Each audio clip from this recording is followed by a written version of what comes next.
Je m'appelle Pierre-Antoine Varin et je suis le gérant d'un cabinet de conseil en investissement financier et en gestion de patrimoine qui s'appelle le Cèdre Finance Éthique. Et à titre personnel, je suis marié et papa de 3 enfants.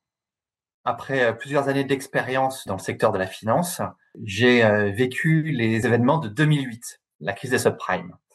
Et à ce moment-là, je me suis aperçu que mon travail au quotidien avait contribué à la fragilisation du système et je me suis beaucoup remis en cause. Donc j'ai quitté le domaine de la finance dans lequel j'exerçais jusque-là et j'ai changé d'orientation. En 2008, j'ai rejoint une structure qui s'appelle le CEDR. Pour elle et à leur demande, j'ai rempilé du côté de la finance et nous avons créé ce cabinet dédié au placement financier éthique.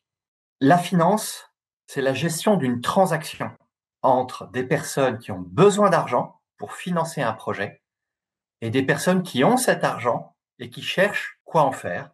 La finance va cristalliser des intentions dans la création d'un projet. Et ce projet, il a un impact. C'est la construction d'un bâtiment, c'est la déforestation, c'est la création d'une entreprise qui emploie les personnes les plus fragiles. Donc ces projets qui ont plus ou moins d'impact sur leur environnement social et leur environnement naturel, ils peuvent faire l'objet de plus ou moins d'intentions de la part des financeurs. Toutes les finances éthiques ne se ressemblent pas, ça va dépendre du référentiel qu'on va ériger en référentiel éthique. La finance éthique, c'est d'abord décider ce que l'on va financer en termes de secteur d'activité, en termes de projet. Mais la finance éthique, c'est aussi comment on va le financer et toutes les pratiques autour de ce financement. Par exemple, la question de l'engagement actionnarial qui vise à exprimer un vote en assemblée générale lorsqu'on est actionnaire. Eh bien, c'est une pratique éthique qui peut avoir lieu dans toutes les entreprises cotées du marché.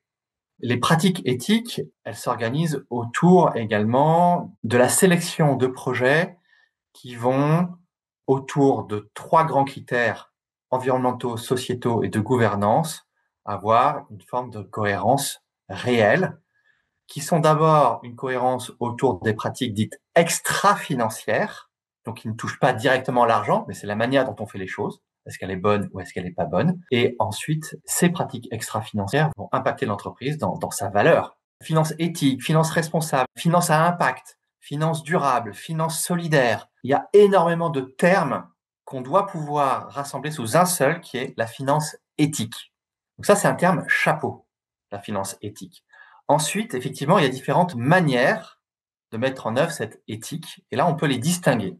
La première que je vais distinguer, par exemple, c'est la finance dite solidaire. La finance solidaire, elle vise à financer des entreprises dites entreprises solidaires qui correspondent à la loi Hamon de juillet 2014 sur l'économie sociale et solidaire. C'est les apprentis d'Auteuil, c'est l'entreprise Le Relais qui collecte le textile dans les carrefours. Donc là, on est sur des entreprises qui ont une vocation à aider les plus fragiles d'entre nous. Attention, la finance solidaire, ça ne veut pas dire faire un don. La finance solidaire, ça veut dire prêter, financer. Et donc, de manière très logique et très éthique, il y a un retour sur investissement à financer une entreprise solidaire. Ça peut être rentable. Un autre terme qu'on voit très souvent, c'est l'investissement socialement responsable, l'ISR. Donc l'ISR, il vise dans un secteur donné à sélectionner les entreprises qui ont les meilleures pratiques sur le plan environnemental, sur le plan social et sociétal et sur le plan de leur gouvernance. C'est bien que la gouvernance, c'est le point de départ de toutes les bonnes pratiques dans l'entreprise. Donc l'ISR vise dans un secteur donné à retenir les meilleurs élèves, les meilleures entreprises. Évidemment, il n'y en a aucune qui est parfaite. Mais à partir du moment où vous, en tant que financier, vous dites que vous sélectionnez les meilleurs, eh bien, les entreprises qui veulent se faire financer, elles ont intérêt à être les meilleures, puisque leur financement sera donc plus facile. L'ISR peut également être en lien avec ce qu'on appelle les pratiques d'exclusion. Là, il s'agit simplement d'exclure les secteurs d'activité dits controversés. Donc, en général, les activités qui tirent leur business d'une forme d'addiction, comme le tabac, l'alcool, la pornographie, les jeux de hasard. Ça, c'est les secteurs les plus connus dans les secteurs les plus controversés, mais on peut également renforcer ces secteurs et étudier davantage ces secteurs. On peut parler d'énergie fossile, on peut parler également d'armement, on peut parler dans l'ISR de l'exclusion normative. Tout simplement, ce sont les entreprises qui ne respectent pas les normes ou pas correctement les normes environnementales, les normes réglementaires. Donc là, il est tout à fait aussi logique de les exclure de la finance éthique lorsque son référentiel éthique le demande, bien sûr. Il y a un mot qu'on entend souvent, c'est la finance à impact. Donc on va dire que la finance à impact, c'est aussi un mot chapeau mal défini qui devrait l'être davantage dans les prochaines années et qui va inciter spécifiquement l'investisseur à aller vers un projet très positif sur le plan environnemental ou très positif sur le plan sociétal. Chacun devrait évidemment faire attention à la manière dont il investit son argent parce que ça a un impact direct sur son environnement familial, son environnement de travail, son environnement naturel, son environnement social. Également, on l'a bien vu dans les Gilets jaunes que la question sociale pouvait être très déstabilisant pour toute une économie et remettre en péril le contrat social entier d'un pays.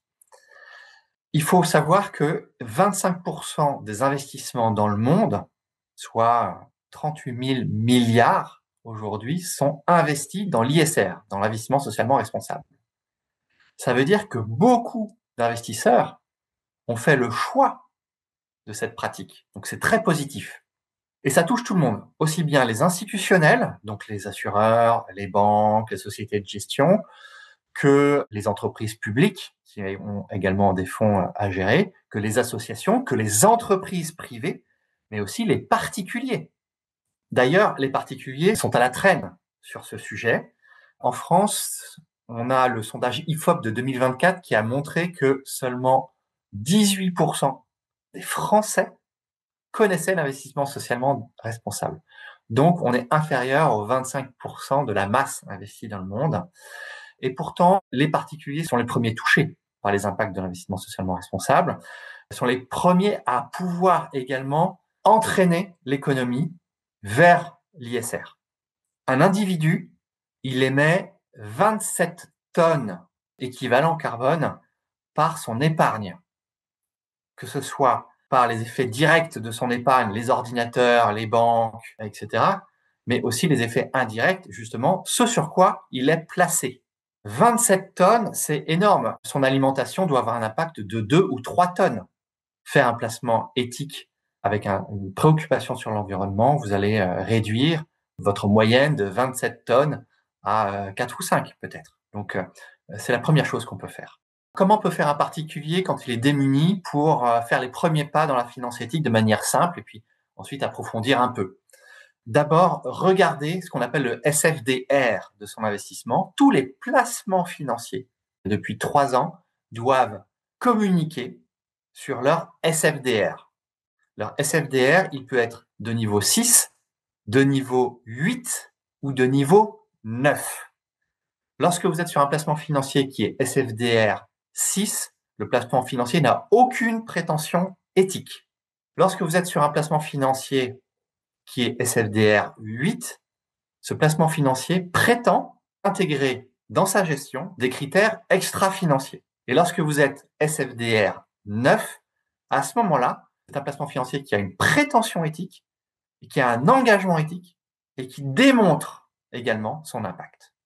Donc, je recommande évidemment de discerner ce que vous voulez choisir. Et évidemment, quand on investit, il faut savoir diversifier correctement ses placements. Donc ça, le SFDR, c'est un premier niveau de prise en compte que tout le monde devrait faire à minima. Ensuite, vous avez un certain nombre de labels qui existent. Attention, les labels sont des référentiels qui sont plus ou moins exigeants. Alors ça s'améliore en ce moment. C'était pas la panacée ce qu'on avait jusqu'à il y a 1 ou 2 ans. Ça s'est beaucoup amélioré justement parce que les labels ont perdu beaucoup de crédibilité parce qu'ils étaient beaucoup trop lâches dans leur niveau d'exigence. Ils se sont beaucoup recentrés aujourd'hui. C'est pour ça qu'il y a beaucoup de produits financiers qui perdent leur label en ce moment. Il faut les regarder. Les labels Gripfin, le label ISR, le label LuxFlag au Luxembourg. Il y en a un certain nombre qui sont intéressants à observer. Il ne faut pas oublier que pour être labellisé, il faut payer. Il faut payer un audit qui va dire vous avez le droit d'être labellisé. Donc, ça peut devenir assez cher. Moi, je recommanderais, une fois qu'on approfondit le sujet, de travailler avec les sociétés de gestion d'actifs qui sont entreprises à mission. Parce qu'elles ont inscrit dans leur statut une mission sociale environnementales, bénéfiques pour le futur, et l'intégralité de leur placement doit suivre et doit concourir à cette mission et cette raison d'être. Donc, regardez les entreprises à mission. Et ensuite, effectivement, vous pouvez toujours consulter un conseiller en gestion de patrimoine parce que les questions ensuite de gestion de risque, de rendement, de diversification, eh bien, sont les mêmes que sur tous les produits financiers. Les actions qui ont plus d'impact, c'est de se préoccuper d'abord de sa finance court terme. Donc, votre livret, le livret A, c'est une forme de financement éthique. Ensuite, travailler sur son assurance vie et ensuite travailler sur son PEA. Au sein de ces 3 enveloppes, vous avez la possibilité de choisir ce qu'on appelle des supports, qui sont des unités de compte ou des supports d'investissement, des titres d'entreprise. Donc là, vous pouvez les sélectionner. Je vous recommande de commencer par ça. Tout simplement, jeter un petit coup d'œil, trouver ce qu'on appelle le code ISIN de votre placement. Donc le code ISIN, c'est une suite de lettres et de chiffres. Et en tapant ce code ISIN sur Internet, vous allez trouver un certain nombre de caractéristiques qui vont décrire ce placement financier. Donc ma recommandation, c'est de trouver les codes ISIN de vos placements et de regarder le niveau de SFDR, la labellisation et ensuite la société de gestion si c'est une entreprise à mission. Votre banquier, il vous distribue une enveloppe, un contenant dans lequel vous pouvez choisir ce que vous mettez. Et c'est pas votre banquier qui va choisir en fonction de votre éthique ce que vous voulez mettre dedans. Très souvent, il ne choisit pas. Vous êtes ce qu'on appelle en gestion libre. Donc, soit votre banquier est capable de vous conseiller sur les supports et les unités de compte que vous avez dans vos placements, soit vous faites appel à un conseiller en investissement financier dont le métier est de vous choisir correctement les contenants, mais aussi de vous proposer en fonction de vos objectifs des contenus, donc de choisir les bons codes ISIN. Ça, c'est vraiment sa spécialité. Un des plus bels exemples qu'on ait eu de l'impact de l'ISR dans le monde et qui a donné naissance en fait à tout le mouvement ISR, c'est ce qui s'est passé en Afrique du Sud dans les années 70 avec la chute de l'apartheid.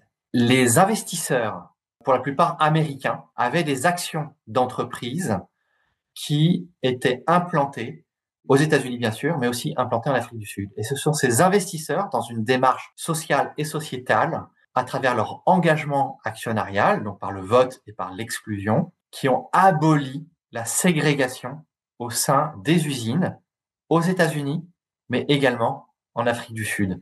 Et notamment l'usine Ford, ce qui s'est passé dans l'usine Ford dans les années 70, a été un élément déclencheur pour toutes les usines autour de cette usine Ford en Afrique du Sud qui se sont mises en grève générale et qui ont fait basculer vers la suppression de la ségrégation et de l'apartheid.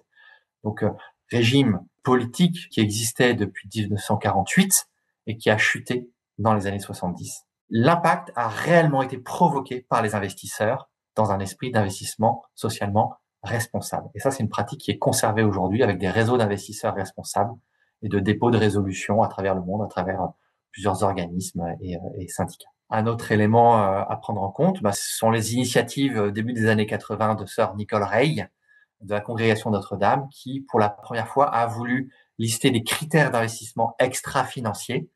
Elle avait listé 20 critères selon lesquels on pouvait, sur le plan éthique, investir dans une entreprise. Et ça a déclenché le mouvement ISR moderne qu'on connaît, ça s'est passé au début des années 80. Et aujourd'hui, c'est 38 000 milliards d'investissements ISR qui existent. C'est 25% d'investissements ISR dans le monde. Et ça veut dire que ça pèse réellement sur les intentions et les pratiques des entreprises. Parmi les 20 critères, des critères environnementaux. Donc, par exemple, quel est le taux de recyclabilité du produit qui sort de l'usine? Est-ce qu'il est entièrement recyclable ou non? Autre exemple, sur le plan social, quelle est la proportion de femmes au poste de management? Par exemple, l'épanouissement des femmes dans l'entreprise, c'est un critère social qui est souvent observé et qui doit pouvoir se matérialiser par l'accession à des postes de management des femmes au sein de cette entreprise. Un autre indicateur social, c'est le taux d'accident du travail. Est-ce qu'il est inférieur à la moyenne du secteur, supérieur à la moyenne du secteur ou non? Ça en dit long sur la capacité de l'entreprise à prendre en compte le bien-être de ses salariés et leurs conditions de travail. Sur le plan de la gouvernance, par exemple, on peut parler de la rémunération des dirigeants. Cette rémunération, en fonction de quoi est-elle votée, décidée? Est-ce qu'elle est multiple?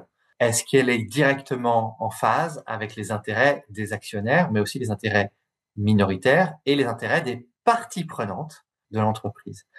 Donc, ce qu'on appelle le say on pay est un élément qui en dit long, voilà, sur l'état d'esprit d'une gouvernance. L'affaire Carlos Ghosn est assez explicite en la matière. Les limites de la finance éthique, c'est l'impression qu'elle donne de ne pas être suffisamment rentable à court terme. En ce moment, il n'y en a que pour l'armement et beaucoup les énergies fossiles. Or, on sait très bien que là, on est sur un cycle court et que sur un moyen long terme, les questions environnementales vont peser de manière beaucoup plus significative.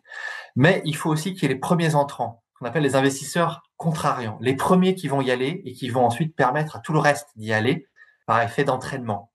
Donc la limite aujourd'hui de la finance éthique, elle est dans les discours et le regard qu'on peut porter sur elle, et souvent à tort, parfois un manque de rendement alors que c'est faux. Et évidemment, il y a des sirènes bien plus attrayantes par ailleurs, quand on va parler d'armement, de fabrication d'armes, de bombes à fragmentation, etc. Le futur de la finance éthique, il peut être que florissant. Il peut être que florissant parce que on est dans l'obligation d'y aller. La question, c'est est-ce que vous allez y aller parmi les premiers ou est-ce que vous allez suivre le mouvement?